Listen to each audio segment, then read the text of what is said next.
Hi, my name is Emily, and I'm a therapist at Mindful and Multicultural Counseling Center. I work with clients who are going through change and transition, and today I wanted to share with you some thoughts on the 5 stages of grief, as well as offer you a brief ritual that you can do at home. So, change and grief are two sides of the same coin. Often, when one chapter ends, we have to go through the labyrinth of grief before a new one can begin. And right now we are all experiencing so much change and grief on some level. We have been uprooted from our schedules, our routines. We've been asked to move throughout our days differently, to learn differently, socialize differently, work differently. And so all of these changes have come at a great financial, emotional, and spiritual cost. We may also be feeling fear and confusion and fatigue around all of the systemic racism and the pain of institutionalized oppression that we're feeling all around us. It makes sense if you're feeling brokenhearted right now. So how do we respond with both heart and mind to our grief?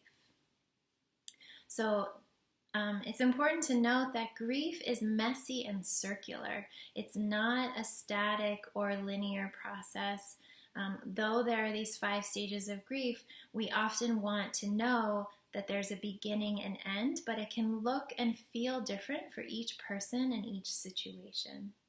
So the 5 stages include denial, anger, bargaining, depression, and acceptance.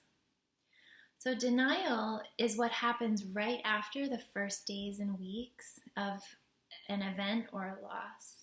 It has actually a very intuitive and wise purpose because what it does is it creates some space, it creates a pause for us to prepare to turn towards our grief.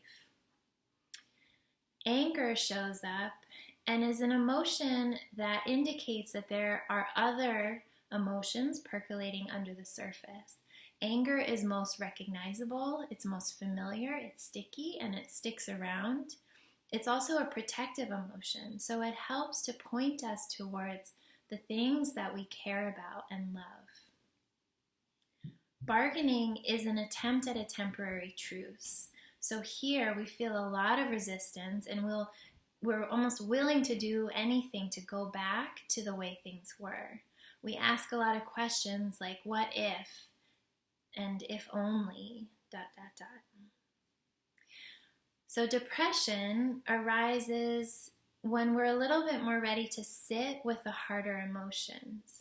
So here we may feel a sense of hopelessness, emptiness, like a deep darkness that we can't see our way out of.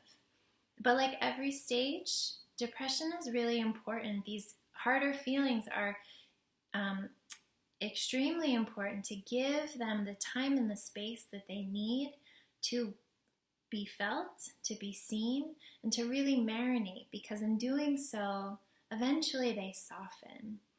And in time, we find ourselves in the last stage of acceptance.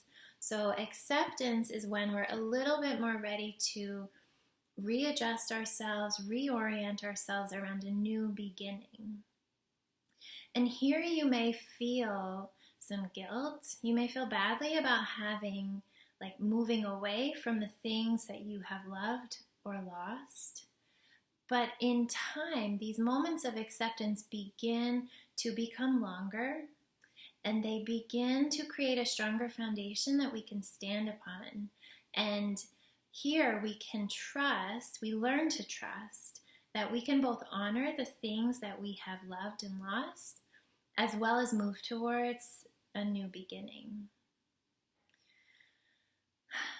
So, the ritual that I want to offer you is a practice to help you honor what it is you've lost and to help you intentionally say goodbye.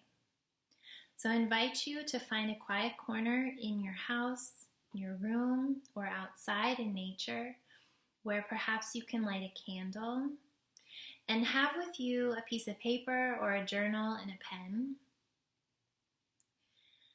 And as you create this intentional space to sit and to write, the question that I want you to hold is, what is it that I'm saying goodbye to?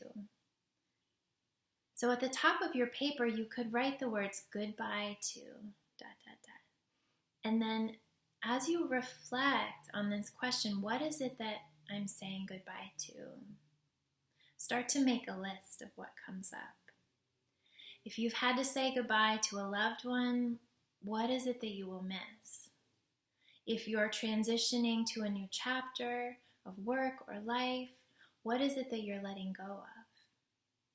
If you want to stand and fight for social justice and racial equity, what do you personally and what do we collectively have to say goodbye to? By making a list, you may be surprised what comes to the surface. What else is there that hasn't yet been named or attended to? This reflection can be a source of refuge, a place where you can put your fears, your worries, your sadness, and your tiredness, literally on this paper, maybe on a table, maybe on an altar, and maybe in a space where you can see it every day, and in passing or in creating an intentional time in the morning or the night to again light a candle, but to sit with these things that you're saying goodbye to, these losses, and offer them compassion every day.